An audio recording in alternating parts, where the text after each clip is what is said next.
ધાણીનો ચેવડો બનાવું ને ત્યારે એટલી વાત ચોક્કસ યાદ રાખવાની કે જેટલો પણ બનાવશો ને એટલો ખૂટવાનો જ છે. અને ઘરના લોકો એમ જ કહેશે કે આટલો ઓછો કેમ બનાવ્યો. પણ તમે આ વિડીયોમાં જોજો કે મેં ઓછો નથી બનાવ્યો. અને આ રેસીપી હું જેવી રીતે તમને બતાવું છું એવી રીતે એકવાર બનાવીને જોજો. કેટલા બધા લોકો ધાણીનો ચેવડો તમને એવો બતાવશે કે એની અંદર કોપરું, શિંગદાણા, દાળિયા, બસ એ જ રૂટીન બધી જ વસ્તુ નાખ્યા કરે છે. પણ ધાણીના ચેવડામાં એ બધું નાખવાની જરૂર જ નથી, કારણ કે પછી રૂટીન ચેવડા જેવો જ સ્વાદ આવશે. તો ચાલો જઈએ મારી રેસીપી જોવા. ધાણીનો ચેવડો હોળી આવતા પહેલાં તો બનવો જ જોઈએ અને બધાની ઘરે બનતો જ હોય અને દરેકના ઘરની રીત જુદી જુદી હોય. ધાણીનો ચેવડો ખાવા માટે મારી ઘરે નાની ડીશ ના ચાલે, પણ મોટો બાઉલ જોઈએ. અને એનો ચેવડો એટલે આખો ડબ્બો ભરીને બનાવવો પડે અને અઠવાડિયામાં તો જોવાનો રહ્યો જ ના હોય. એના માટે મારી ઘરે જે રીત મને શીખવાડવામાં આવી છે એમાં એવું છે કે જ્યારે આગલા વરસની કાતરી અને પાપડી આપણા ઘરે પડી હોય છે અને જેના ટુકડા થઈ ગયા હોય છે એને આપણે આ ચેવડામાં નાખી અને સ્વાદિષ્ટ ચેવડો બનાવતા હોઈએ છીએ.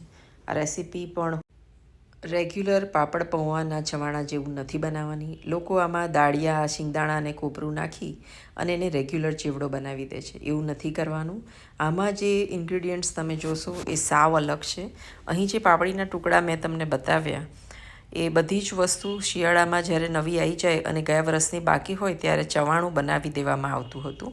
તો અહીં પાપડીના ટુકડાને તળી લેવાના છે અને બધા જ ટુકડા આપણે તળીને તૈયાર કરી દીધા છે. અને હવે આપણે જે કાતરી જે આ વર્ષે નવી બની હોય એવી ગયા વર્ષની બચી હોય એ બધી પણ તળી લેવાની છે. તો કાતરી અને પાપડી એ બંને તળીને રેડી રાખવાના છે. કાતરીમાં બિલકુલ મસાલો હોતો નથી એટલે મીઠું મરચું એમાં નાખવાનું હોય છે. જ્યારે પાપડી પૂરી મસાલાથી ભરપૂર હોય છે એટલે પાપડીમાં આપણે કંઈ નથી કરતા. હવે આ કાતરી તો સરસ તૈયાર થઈ ગઈ, પણ હવે આપણે જે ધાણી બજારમાંથી લાવ્યા છે એને આવી રીતે હલાઈ અને લઈશું એટલે ઉપર બધી જ ફૂટેલી ધાણી આવી જશે અને નીચે બધી રહી ગઈ હશે આખી એ ધાણી બેસી જશે. આવી રીતે ધાણી લઈ લઈશું અને ધાણી એકદમ સરસ કડક તો આવી જ છે, પણ તોય આપણે એને જ્યારે શેકીશું એટલે એને કડક કરીશું. અહીં ધાણી કરવા માટે આપણે 3 થી 4 ચમચી હળદરનો ઉપયોગ કરીએ છીએ અને 2 ચમચી લાલ મરચું લઈ લીધું છે. તો આટલી બધી હળદર આની અંદર જાય છે અને જેના લીધે જ ધાણીની સાથે સાથે હળદર જવાથી આપણને કફ ને બધું મટી જાય છે. તો અહીં આપણે જે ધાણી છે તેને આપણે સારી રીતે શેકી લેવાની છે. આ ધાણી મીઠાવાળી જ છે એટલે મીઠું બિલકુલ નાખવાનું નથી. એટલે ફક્ત તેલમાં મેં હળદર જ નાખી છે અને લાલ મરચું નાખી દીધું છે એટલે બધો જ મસાલો સરસ રીતે ધાણીમાં ચોંટી જાય. આને આપણે ફક્ત ગરમ જ કરીએ છીએ કારણ કે ઓલરેડી ધાણી કડક આવી છે અને તેલના બધા મસાલા મિક્સ થાય એટલા પૂરતું આપણે એને સારી રીતે હલાવવાની છે. ધાણીનો ચેવડો જ્યારે પણ બનાવો ત્યારે બેઝિક ચેવડાની જેમ એની અંદર શિંગદાણા અને દાળિયા ન નાખવા જોઈએ, કેમ કે એ બધું આપણે ઓલરેડી બીજા ચવાણામાં ખાતા જ હોઈએ છીએ. એટલે આ ચેવડો કંઈક અલગ લાગે એના માટે આપણે એને અલગ વસ્તુઓ નાખવી જોઈએ. અહીં જુઓ મારી ધાણી સરસ કડક થઈ ગઈ છે. ધાણી થઈ જાય એટલે ફક્ત એની અંદર આપણે જે કાતરી તરીને મસાલો કરીને રાખી છે તેને એડ કરી દેવાની છે. આ ચવાણો એકદમ સરસ કડક થાય છે અને લોંગ ટાઈમ સુધી એ સરસ ટેસ્ટી રહેશે.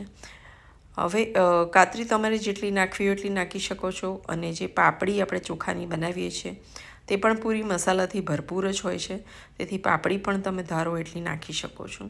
બેઝિકલી આ ચવાણું તમે તમારી ઈચ્છા પ્રમાણે ટેસ્ટફુલ બનાવી શકો છો. વધારે પાપડી, વધારે કાતરી અને ધાણી વગેરે તમે તમારી ઈચ્છા પ્રમાણે નાખી અને ચવાણું બનાવી શકો છો. આ રેસીપી ઇઝી છે પ્લસ એકદમ ડિફરન્ટ છે.